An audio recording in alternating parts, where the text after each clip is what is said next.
Dave Moltrup, how you doing? Good. Welcome back to the layout. I think Al wants to shoot a few more things, so we're going to do a little bit of a walkthrough. I'm getting ready for the open house that's coming up, so there's a lot of work going on trying to get the layout ready. There'll be a lot of visitors coming in here, probably 100. Wow. 2 weeks from now. And that's at Mainline Hobbies. Mainline Hobby is the one that sponsors it. They do it every year. This year it's September 16th and 17th. Mm-hmm. I'm open both days, but you do have to sign up at the hobby shop. Okay. Because we don't want people just wandering in. So that's it. And Mainline Hobby is located in Blue Ridge Summit, Pennsylvania. It's and their on, website. It's on Route 16, and their Mainline Hobby Supply .com. Okay. But so that's what we're doing here today. Well, let me do a quick walkthrough. Folks, I'm not going to talk much again on the channel. You can go into layout visits on my playlist, and you can see this layout part 1 and part 2. But I'm just going to concentrate on what we didn't do last time, and I'm just going to do a silent walkthrough of the layout real quick.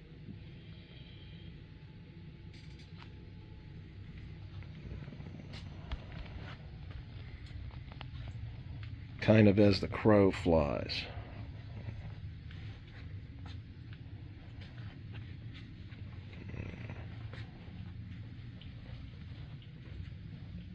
Get some areas we might have missed last time. Again, there's a part 1 and a part 2 on this layout on my channel.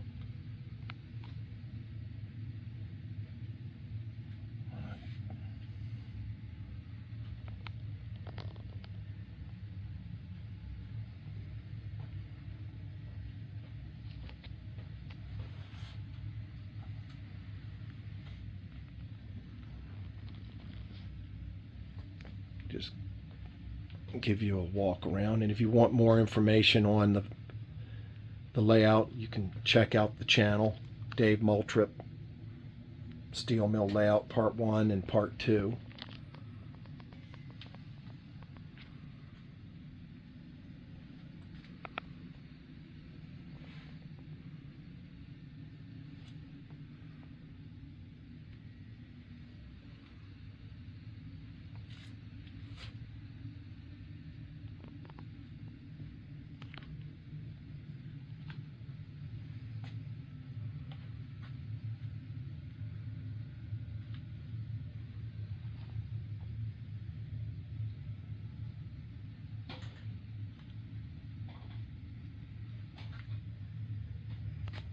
Trying to get some shots that we might not have gotten before, because when I originally filmed the layout, they were having an ops session, so there were quite a few people.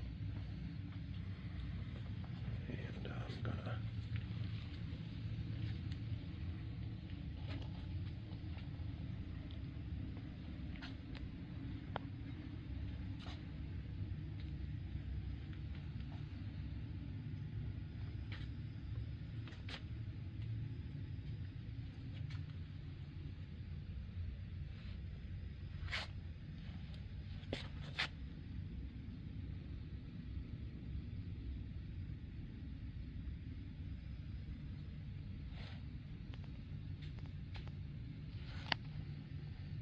just a spectacular layout. And folks, if you're able to visit this, you visit Mainline Hobbies in Blue Ridge, PA. You go to their website, Mainline Hobby Supply. You'll have to pick up a pass, and then you'll be able to see this.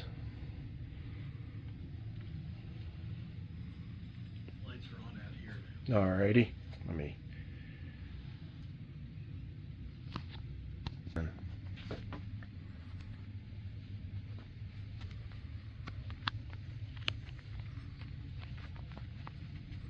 Go outside the layout room.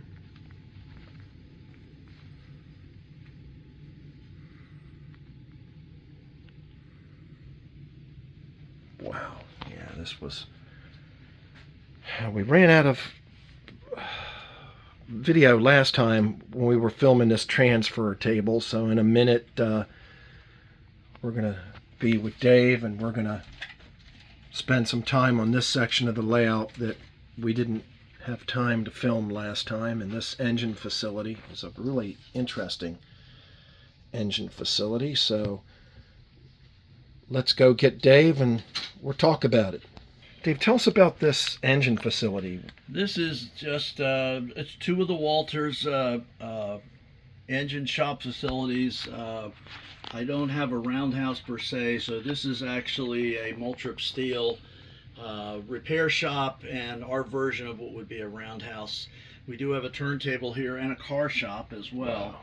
Now you'll notice the steam engine there, that is an accurate Republic Steel Corporation engine based on a picture in a Morningside book. Wow. Was modified from a Walters 080, a Southern engine, but the lettering is all individual letters, which took a while. Wow. And we use that for one of the runs. A lot of people like doing the steam engines. Even though I'm supposed to be mid-60s, we still have a lot of steam engines, which is kind of funny. Yes. Now the other thing that was that Al thought was interesting is the transfer table. Yes. Now one of the things about the transfer table is a lot of people did not like the Walters transfer table because it just didn't work very well. Everybody tried to get it to work. Now there's a new version of it, and I don't know if that one's better. But what I did was modify it. It's not necessarily prototypical, but instead of trying to get all the power off the rails, I put a slot in, I ran the wires to it, and so I can make it work just using an old throttle that I have. Oh, wow. An old DC throttle. And so it's DC to make it work, and it is, you do set it by eye, so it doesn't have the electronics in it, but so you have to set it by eye. So to work with that, I have this little shop tool, and you can line it up to make sure you're lined up right. Oh, and wow. one of the things, so now see, I'm lined up right for that track. Good, good. So it's a fairly short transfer table. I don't know if they're ever going to make a longer one. So I have to have a really short little engine that I can use to switch this thing. He will fit on the transfer table with a car. So I have this little Plymouth engine. You had a couple others. Let's pause and find the other two that my friend Ken Larson said were really unique. Let me pause this. Yeah. Folks, while we're getting some of these unique diesels or locomotives on the track, I want to show you. I'm going to show you some of these backdrops. This one, I believe, is from the Pittsburgh Train Fanatic. He sells these on the internet. I believe that's what it is, Pittsburgh Train Fanatic. It's lit up and it's very impressive. And the blast furnace one. Yeah. Yes, I do like that. They're listed on the internet under several names. Okay. Now, what I did for that though is I added a number of extra lights. Okay, so you added extra lights to it. Yeah. Wow, let me pause this. Dave, tell us about these engines. Did you scratch build these? What are these? The little engine that you're looking at here, the yellow one, is actually a 3D printed one that's available, and I'm drawing a blank on the name of the company right now. Putman Locomotives, I believe. Is this thing steam or diesel? That is what they call a Fireless Cooker. And they make a whole bunch of variations of this. This particular one happens to be based on the one that was used at the Pennsylvania power plant up in Conshohocken, I think. Wow.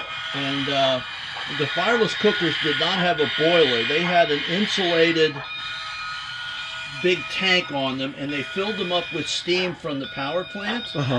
And they would run all day on this steam. So they don't have a tender? No, because there's no coal or anything used. It's simply steam from the power plant that is used to make this thing run. And what's really nice about this company that makes these is that it fits on a standard Bachmann 060T chassis. Okay. So you have to build it then. It comes as a kit? No, it's pretty much it is just like you see it. Even the handrails, the standalone handrails, are 3D printed as part of a one-piece unit. And who makes this? Do you recall? We'll find out, folks. Yeah, I'll have to find out. It's been a while. But to mount this thing, you simply take one screw out of the Bachmann 060T. You put this thing on, the same screw goes back in, and there you go. Now, I've added some details. I put a brass whistle, a brass bell, a brass number plate, and a couple of air pumps in here. And can you blow I'm sorry, can you blow the whistle? Holy. So it's even got an echo on the whistle, which is pretty neat. So I really like playing with this engine. It has a lock sound mini in it. A friend of mine does that kind of stuff, and it really sounds good, runs good. Wow. And this other one here, this is Moltrup steel. Yeah, this is one of my things that I've wanted for many, many years. I've had an Athearn Hustler. Everybody knows what they are. The ones I had were rubber band drive, and they were like a rocket ship. I mean, as soon as you turn the throttle on, they would go 500 miles an hour. But I always thought it was a neat looking industrial engine. It's close to looking like a Whitcomb engine, but it's kind of a put together thing that Athearn made. It even had the fan system off of one of their GP30s or something. So let me start this one up for you. What an interesting little guy. I was lucky enough to find one of these that had a gear system put in it. There it goes, starts up, and this thing runs like a watch. Really is a nice little engine. You can't just go out and buy these though. This thing was built. No. And what kind of sound system has this got in it? That's another lock sound. And my friend that does the installs found a European, actually, a switcher engine. They call them shunting engines over there. And he thought that sounded appropriate. Now, you can kind of guess what the power plant might be. It could be anything from gas to a small diesel or something, Caterpillar or Cummins or whatever. So I just added a few things. Now, one thing I like about this is the whistle. It's a Hancock air whistle.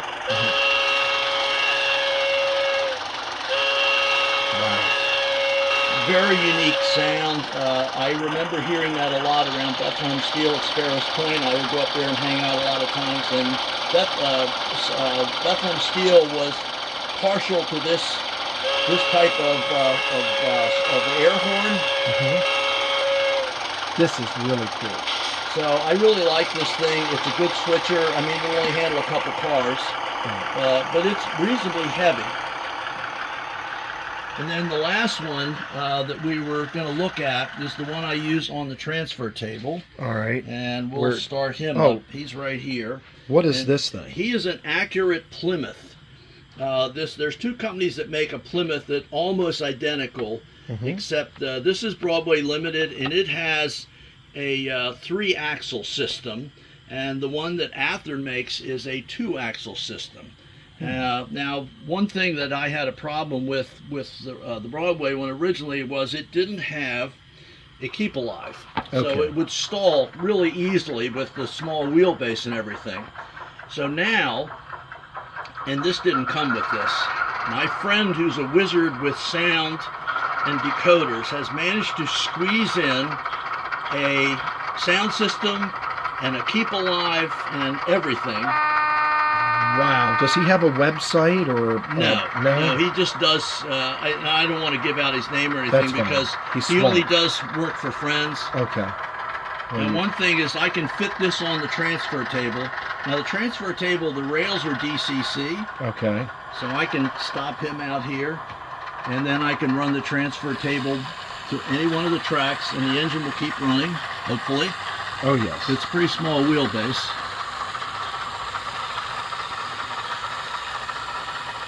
But it's amazing that he got all this sound and keep alive and everything in that little tiny package.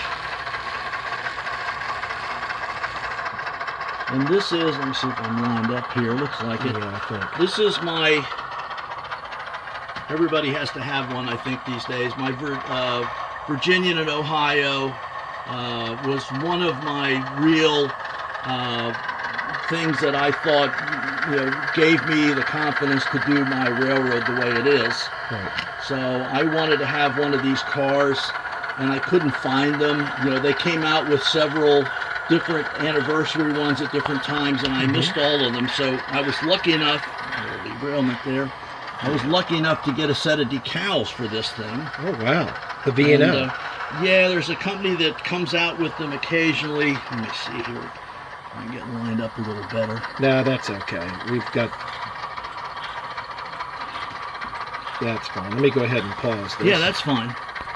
All right, folks, Dave was going to tell us something about, what were you saying about this one, Dave? This one, when you buy the Athearn Hustler, it had the word Hustler down the center of the radiator.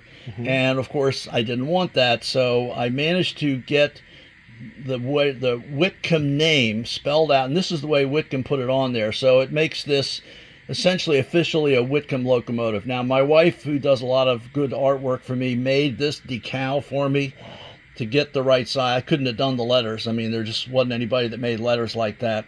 So she did it as decal, scaled it so it would just fit there perfectly, and you did the stripes. So now, and I did the pilot stripes and everything.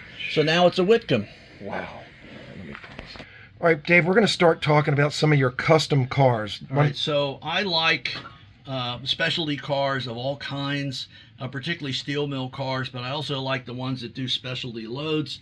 And the orange one there is a company from Concept Models, except it didn't really go together as described, so it took a lot of work. But it's an accurate model of an Allis-Chalmers well car, and the load comes out carefully, and there you can see how it's open in the middle to allow you to carry a big load. And the load they gave me wasn't very good, so I tried to make it into something respectable as a heat exchanger. Okay. Now the next car, this was a kit that I found at the Springfield show. I don't remember the company that made it, and it's another heat exchanger, a totally different type. This thing? Yes, the one you're looking at. Wow. And basically it's the load that makes that car unique for me. Now, if you pause that a second. Yeah, let me pause. All right, folks, we unpause. Tell us about this one. So Dave. this one is one of my pride and joys. It is the Pennsylvania Railroad Queen Mary FD1 flat car. I believe I got the right number on the right designation.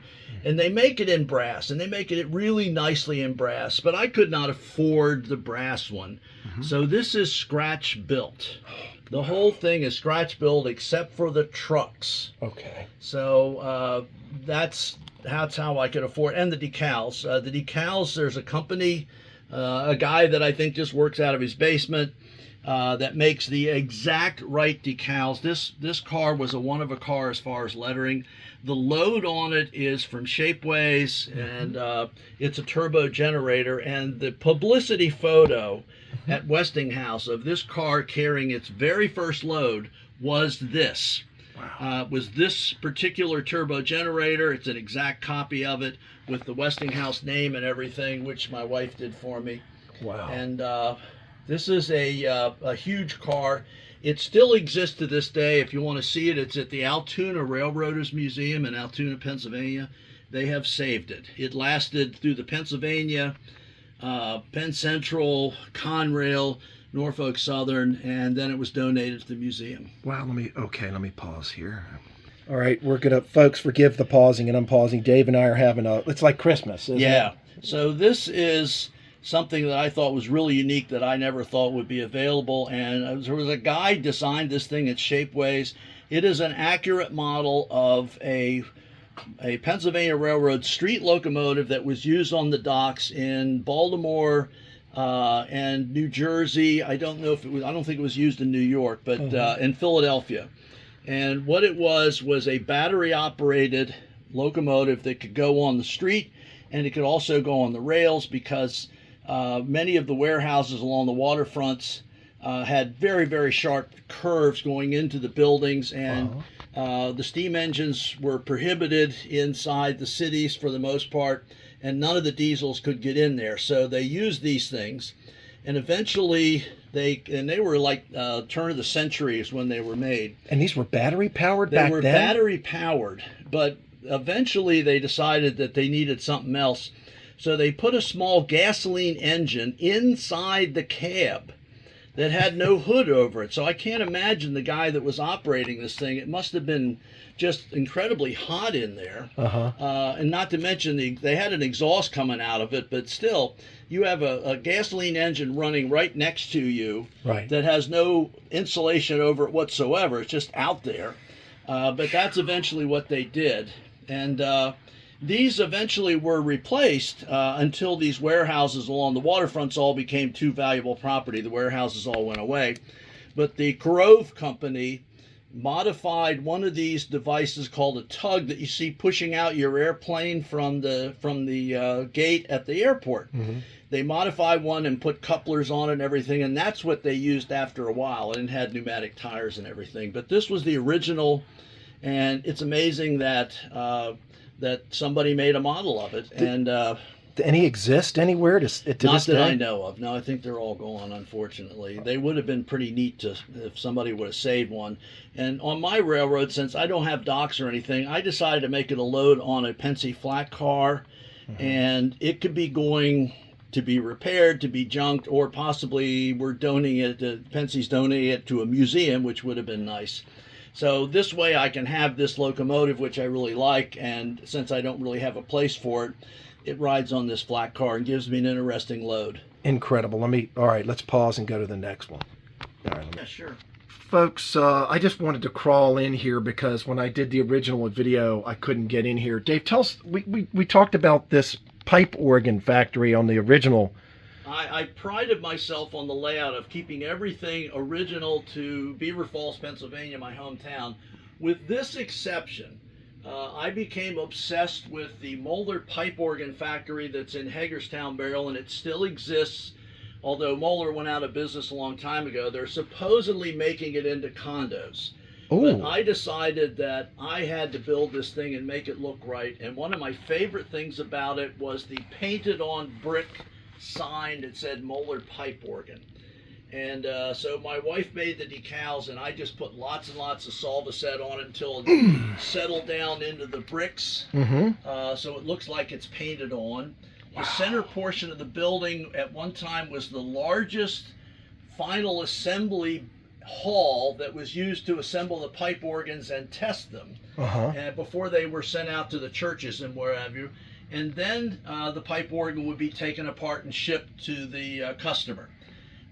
So my wife said since they made mostly church organs, she thought it should have a stained glass window. So, and we have a light behind it, so I don't think that was necessarily original. I don't think they had a stained glass window, but I love it. They made church organs, so. I absolutely love this thing. Well, let me pause this. Again, I'm going to get, this is Beaver Falls back here? This is Beaver Falls, and now the industries have been all grouped together. They weren't necessarily, but one of the ones that you would recognize would be Armstrong. They started in Beaver Falls in 1903, taking scrap cork and making it into insulation board. Now this Armstrong company is known today as Armstrong World. They're the people that make the floors. So that started in Beaver Falls. Although they're not there anymore, they moved to Ohio. Wow. Yeah, this wasn't able to get this angle on the original video, so let me pause this here. Okay. Dave, this is the stripper building? This is where, now they don't do it as much nowadays, but in the old days when they made the steel, liquid steel, they would pour it into molds, and eventually the mold would have to be stripped off of the steel so they could work with it. So the building that had a specialty crane, which is a 3D printed model that I got that's very accurate. And so this is the building where they would strip the molds off of the steel, which would now be called ingots, and then they would be sent off to be further processed. Wow. I mean, we had a little bit of view on the part 1 and part 2, but since I'm in the pop-up hole here, I wanted to give you folks just a different look. All right, Dave, I didn't get this angle. We filmed a little bit of this before, but what did we miss? Well, actually, the big steel making in Beaver Falls, other than Moltrup steel, is Babcock and Wilcox. So they're a small part of this layout because Moltrup got bigger in my world. Now, we just talked about stripping the mold off of the steel, which are now called ingots, but they're now cool on the outside and hot on the middle, so they can't be anything done with them until they're heated up to a constant temperature. So we have soaking pits, and here you see a bunch of the ingots sitting in this soaking pit, which is gas fired, and they are being heated up to 2,600 degrees Fahrenheit, and then they will be able to roll them. Wow. How do you achieve this glow? This looks so real. Those are lucite ingots that are made from state tool and die. And I drilled a hole in the bottom of them and put an LED in each one. I want to get an aerial view of this that we missed last time. Let me go ahead and we'll go to the next section. Now, last time we filmed this Moltrup steel blooming mill, but I don't think we got some good views of the interior. So, Dave, tell us about it. So that after they're heated up to the 2,600 degrees we just talked about, then they go to the blooming mill, because this is a big piece of steel and it's too big to go into any kind of finishing set. So the blooming mill is where they reduce the size and the thickness of the ingot, and it gets longer but thinner. And then it's ready to go to the finishing mills. This is an accurate model of a resin model of a blooming mill, and then we have the rest of the interior in there. The only problem is I don't have room, because this building should be several hundred feet longer than it really is. But all of the parts are in there. Wow. All right, let's let me pause it here. So, all right, we're back. Tell us about these two. All right, so this first car is a calcium carbide container car, and it is a Proto 2000 gondola that I cut down the sides, because I have a picture of one that looks exactly like this. And these are essentially 1940s era calcium carbide containers, and they're carried around in this low-sided gondola to where they're needed. They do use them in the steel mill, but that's not their primary use for calcium carbide. It's used in a lot of other processes as well. And to go along with the calcium carbide, these are what, coal cars? What are these? These are Coke containers, and when you're going to a foundry or something like that, they don't want a whole hopper car full of Coke, and they don't want to leave it laying around on the ground either. So these are drop bottom containers, and that's really Coke in there that's been crushed down, and it's loose. And I've had one or two or more people pick them up and say, oh, this is really neat, and dump them upside down. Oh boy. So now here's a car, and this one's a funny thing. This was made by AHM for years and years and years, and everybody had one. You can still see them at shows all the time. I just bought another one. And nobody knew what they were there for. And they were also calcium carbide containers, and they took rectangular or round containers of calcium carbide. These are much more modern containers. Now these I scratch built, and of course, since I've scratch built these, my friend has 3D printed them, so of course that's always the same. But each one of them fits into this little space that nobody knew what went in there. And amazing. So, and I just took the AHM car and put new trucks on it, body mounted couplers and so on. Here's a little scene that there's so many things that were just quickly passed over. We didn't have time for on the original video. Was this one, Dean Freytag made one of these, didn't he? Dean Freytag made the BOF, which is on the other side of the layout. This is an open hearth furnace, and the open hearth furnace was the way they made steel from the 30s to the late 60s, even early 70s. And you had to have numerous furnaces. This has 4 furnaces in it that represent about 170-ton furnaces. And the problem, or what they found out, was an open hearth was a very good way to make steel. In the Soviet Union and even in Russia, they were still using open hearth furnaces into the 2000s. But the problem was it took about 12 to 14 hours to make a heat of steel. So you had to have a lot of different furnaces. So the big steel mills would have 12 to 14 furnaces like that.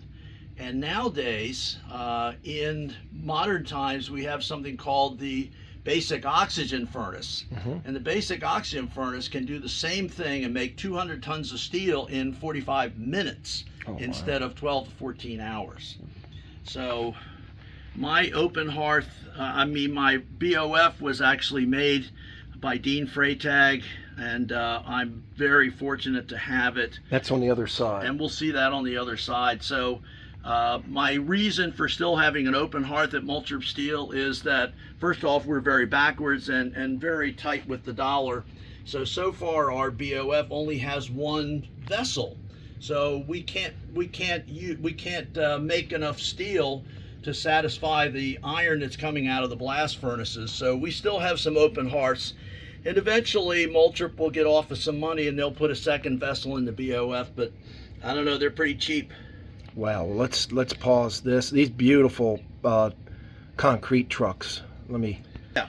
Hey everybody, I forgot to mention, Dave, you were with the fire department your whole career, wasn't? That's what I did. I didn't work in a steel mill. I worked for the fire department for 40 years, a career. And what's really neat is they've got some nice resin fire trucks now. I've got a couple of Macs sitting here, but this particular truck right here is an exact model of the first fire truck I ever drove. It was a 1948 Seagrave, and I drove that for a number of years at one of the stations I was at. It finally got replaced with a tiller truck, fortunately Sylvan Models came out with that exact ladder truck. It was a challenge to build it and get it to work, get it so it looks like it does. Anyway, it was pretty good. One of my other favorite fire trucks I ever got to drive was this one, which is an L model Mac from the 50s, early 60s up until they made the B model. And we borrowed it from Silver Spring Fire Department when I was at Tacoma Park Fire Department, and they were so fussy about it, they only allowed 3 of us to drive it, and I happened to be one of the 3, so I was pretty lucky. This one here is incredible. What is this? This is a sedan Seagrave.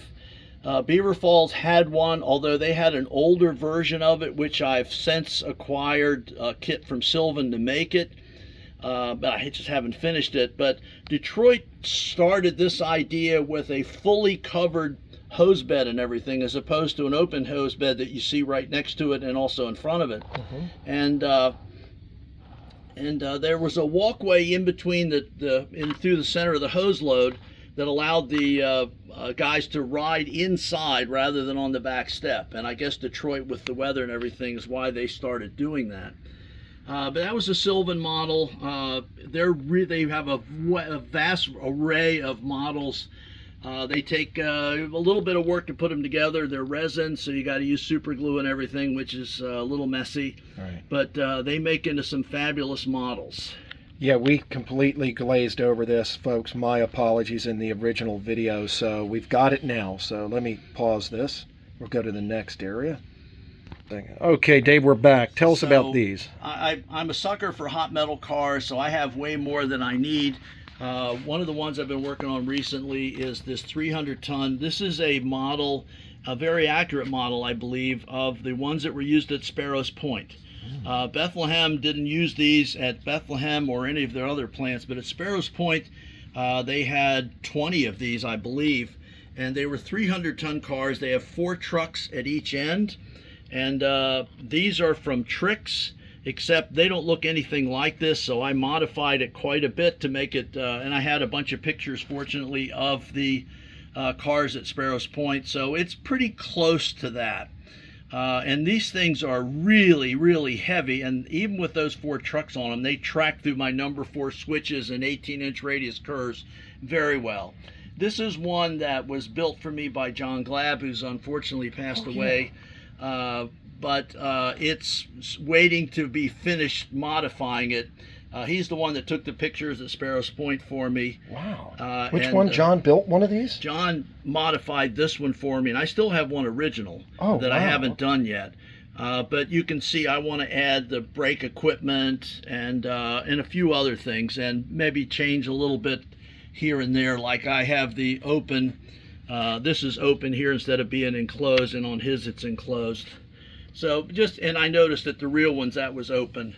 And that's the B end of the bottle. In the little house right here is the mechanism to turn the bottle itself to pour out the molten steel. I've never seen. Now these other ones back here. Now the other ones back here we have, this is called a Riverdale car, and they still use these today, and they go from Burns Harbor, which is now part of Cleveland Cliffs, and they go to Riverdale, Pennsylvania, where the BOF is, and it's a 9-mile journey over past public roads and railroad crossings and everything else. They usually run 4 to 5 or sometimes 6 cars at a time, all separated by gondolas for extra braking and also weight reduction. If you have 2 of these cars together, they carry 250 tons of hot metal each, and you don't want to have 2 of them together because that's too much weight for any bridges or railroad crossings or anything else. So the gondolas spread out the weight, add extra braking, and space it out. Did you scratch build this? This was a friend of mine was making these out of resin, and he has unfortunately stopped making them. I think State Tool and Die has come out with a version of it, and I think that's who did it.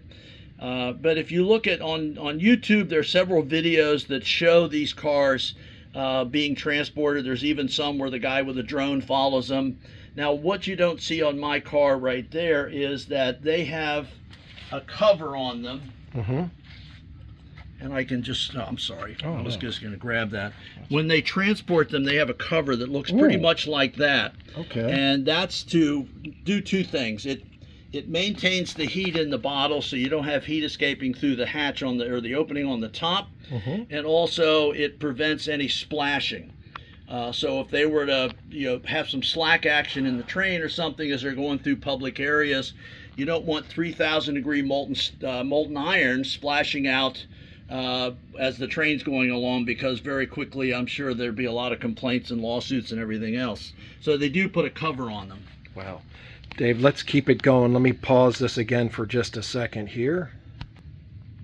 Hey, Dave, tell us about these giant trucks. Well, these are off-road trucks, and I'm a big fan of construction equipment, so I try to fit them in there. One of those is a Euclid. The yellow one is an International, and I have way too many trucks for the size of my ore yard, but of course we're constrained by what we can do as far as size. But they're used to help move stuff around in the ore yard or take stuff in and out, whatever is needed.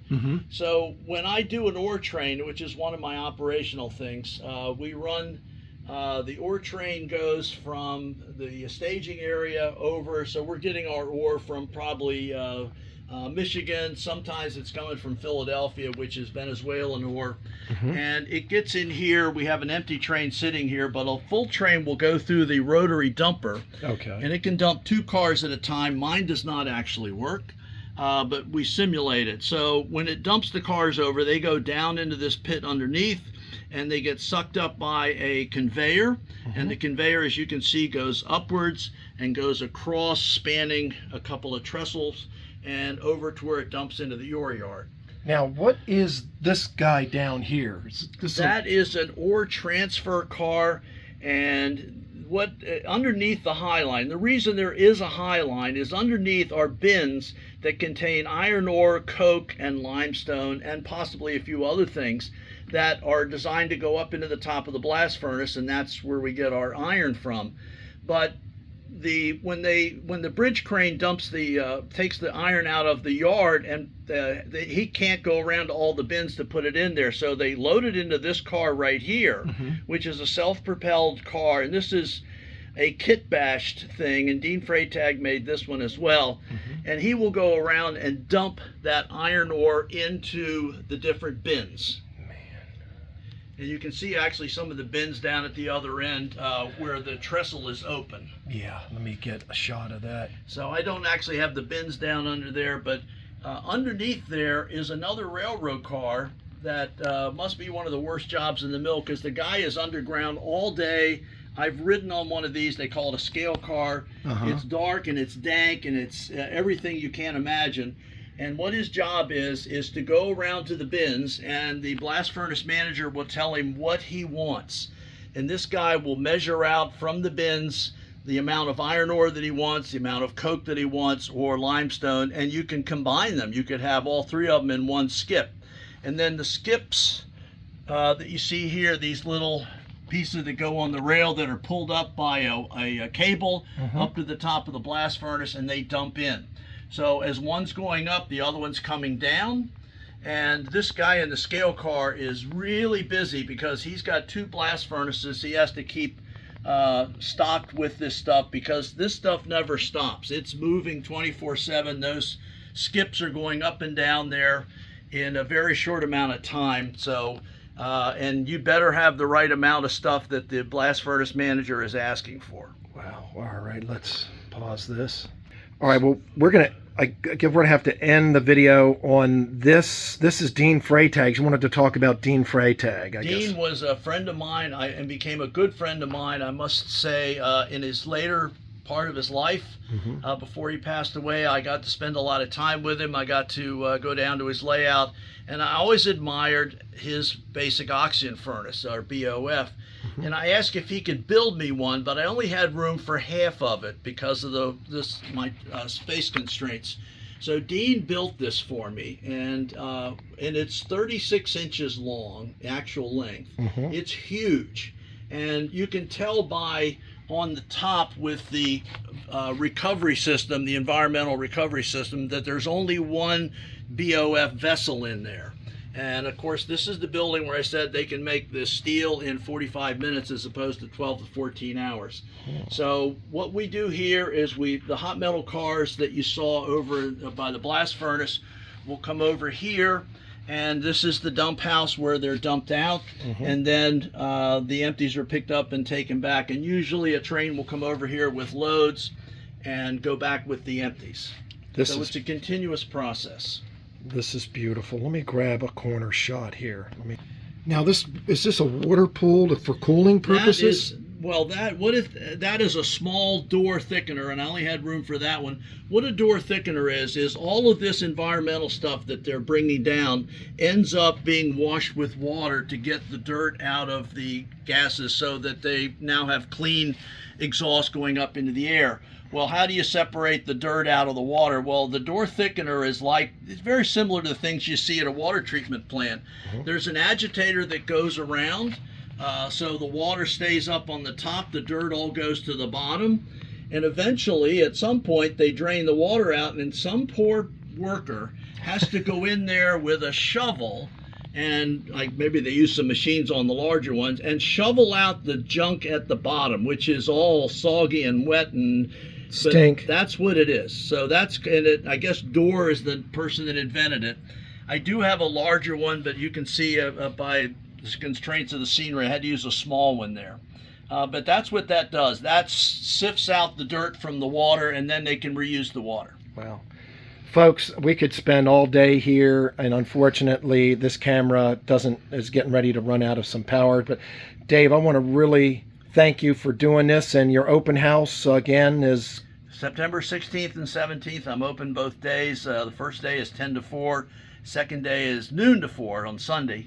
I guess they give us time to go to church. Right. And but you got to go to Mainline. You can't just stop by. Right. And they give you a book that'll tell you where all the layouts are. There's 20 layouts, I believe, that are open.